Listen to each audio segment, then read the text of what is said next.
Trump के अकड़ और सनक भरे बयान दुनिया के सबसे बड़े सैन्य संगठन को खत्म करने वाली है। 32 देशों का वो सैन्य समूह नाटो, जो दूसरे विश्व युद्ध के बाद एक दूसरे की रक्षा के लिए यूरोपीय देशों के साथ अमेरिका ने बनाया था। लेकिन ईरान के साथ जंग लड़कर ट्रम्प ने ऐसी मनमानी की कि नाटो भी सन्न रह गया। नाटो के सदस्य देशों के सामने सबसे बड़ा सवाल था, ईरान से जंग में अमेरिका का असली मकसद क्या है?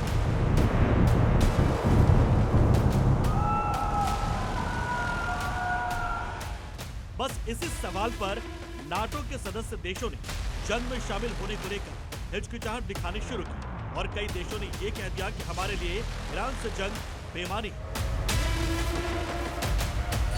जर्मनी ने कहा ईरान से जंग हमारा नहीं। ऑस्ट्रेलिया ने कहा हॉर्मुज के लिए हम अपने जहाज नहीं भेजेंगे। ब्रिटेन की बात करें तो 33 दिन बाद ही तटस्थ रुख अपनाए हुए। फ्रांस भी साथ नहीं है, फ्रांस जंग खत्म करने के पक्ष में है। तो कनाडा भी जंग के फैसले पर ट्रंप का खुलेआम विरोध कर रहा है। यानी नाटो के सबसे ताकतवर सदस्य देश भी ट्रंप के साथ नहीं है। ईरान से जंग इनके लिए बेईमानी, लेकिन ट्रंप की अकड़ ऐसी कि साथी देशों के विरोध के बावजूद नाटो छोड़ने की धमकी बार बार दे रहे हैं। ये ट्रंप की बौखलाहट। नाटो के सदस्य देश यूक्रेन युद्ध में अमेरिका की वजह से कोई निर्णायक भूमिका नहीं निभा पा रहे, क्योंकि ट्रंप कभी यूक्रेन और रूस के बीच जंग रुकवाने की बात करते हैं, उसके लिए कभी यूक्रेनी राष्ट्रपति जेलेंस्की तो कभी रूसी राष्ट्रपति पुतिन से मिलते हैं। जहां तक कि वो यूक्रेन में युद्ध की आक्रामकता कम करने के बदले शांति का नोबेल प्राइज भी चाहते हैं। ट्रंप ये बात कई बार कह चुके हैं कि उन्होंने दुनिया में 8 युद्ध रुकवाए, इसलिए उन्हें शांति का नोबेल प्राइज मिलना चाहिए। उन्हें नोबेल पीस प्राइज नहीं देकर नॉर्वे ने बहुत बड़ी गलती की है।